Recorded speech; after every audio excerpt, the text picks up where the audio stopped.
हाँ बच्चों, calendar test के अंदर आपको जितने भी दिन दे रखे होंगे उसके अंदर आप 7 से भाग देंगे। 7 से भाग देने के बाद तो जितना शेष बचेगा केवल आपको उतने ही दिन काउंट करने हैं।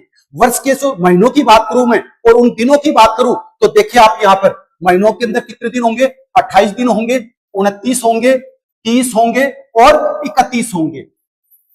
28 की और 29 की जो बात करूंगा तो केवल फरवरी महीने की बात करूंगा। और फरवरी 28 का कब होगा, यदि वर्ष क्या होगा, साधारण वर्ष होगा।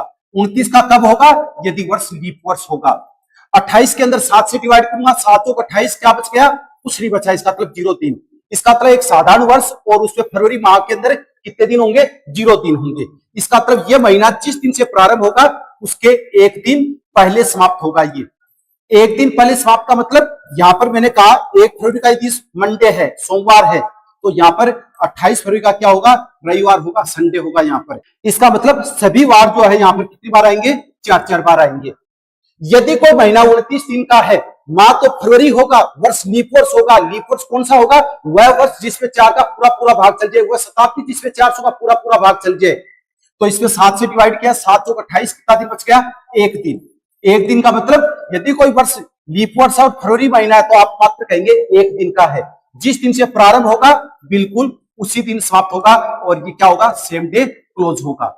यहां पर मैंने कहा 1 फरवरी का सोमवार है, 1 फरवरी का सोमवार है तो यहां पर 29 फरवरी का भी क्या होगा, सोमवार होगा। इट मींस यहां पर 1 फरवरी का जो वार होगा वो तो महीने के अंदर 5 बार आएगा और बाकी के वार कितनी बार आएंगे, यहां पर 4-4 बार आएंगे।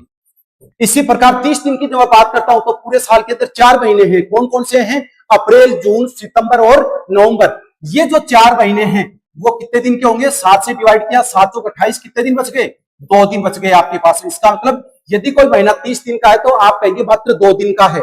इसका मतलब ये महीना जिस दिन से प्रारंभ होगा उसके एक दिन बाद समाप्त होगा, एक दिन बाद समाप्त होगा। इसका मतलब यहां पर 1 और 2 तारीख के जो वार हैं वो तो यहां पर 5-5 बार आएंगे और बाकी के वार कितनी बार आएंगे, 4-4 बार आएंगे। इसी प्रकार से बात करूं 31 दिन की तो पूरे साल के अंदर 7 महीने ऐसे हैं। 7 महीने कौन कौन से हैं, जनवरी, मार्च, मई, जुलाई, अगस्त, अक्टूबर और दिसंबर। ये जो 7 महीने हैं उन 31 की बजाय 7 और 28 इनसे काटूंगा, कितने दिन हो गए, 3 दिन शेष बच गए आपके पास में। तो आपके आज के बाद में यदि आपसे कोई कहे कि यदि कोई महीना 31 दिन का है तो आप मात्र कहेंगे 3 दिन का है।